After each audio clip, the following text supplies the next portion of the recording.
Miliband has promised extra resources for the NHS in England under a Labour government, including 1,000 extra training places for nurses in the first year. But the party has refused to commit to the extra £8 billion a year of health spending promised by the Conservatives and the Liberal Democrats. Our Labour campaign correspondent Lucy Manning reports. Head tilt, chin lift. Labour hoping to breathe some life into the issue it thinks can win votes, the NHS. Keep maintaining that airway. Students who want to be nurses.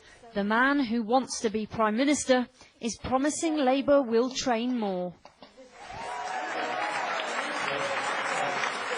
Speaking to students and health workers in Manchester, he repeated his pledge to get 1,000 extra nurses into training this year, but now says if he wins, it will be a priority. In our first 100 days, our first budget, our first year in office, we'll begin to bring in the funds from the mansion tax and the tobacco levy, and we will use that money to support the NHS with our immediate rescue plan, an emergency round of nurse recruitment.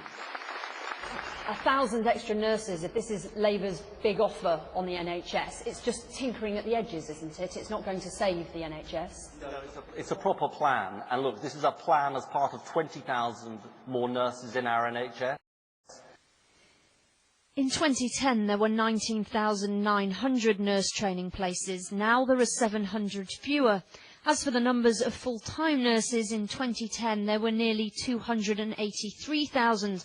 That's edged up to just over 284,000 last year. But the Conservatives say there are actually nearly 7,000 more staff, although that includes nurses, midwives and health visitors. Record numbers of doctors and nurses, funding protected, 1 million more operations every year. Even A&E, where the pressure is at its greatest, we are seeing and treating people faster than any country anywhere in the world that measures A&E performance. Matthew and Natasha are already student nurses at Manchester University. They say numbers do matter, but it's not the only thing. Every ward that I seem to have worked on or done placement on seems to be short-staffed in some way, so I think it will be beneficial, but as long as they are staff nurses and not going into management. I think it's a really nice gesture, but I think realistically speaking, I would like more of a commitment, more thought going into a solution for the NHS as a whole, as opposed to just getting more nurses on the wards.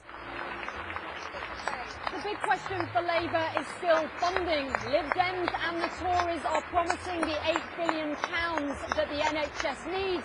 Labour still hasn't said that it will commit to that. Here's my water. Here's my little... Labour says there are 2 weeks to fight for the NHS. Make that 2 weeks where the parties fight about who will properly fund the NHS. Lucy Manning, BBC News, Manchester.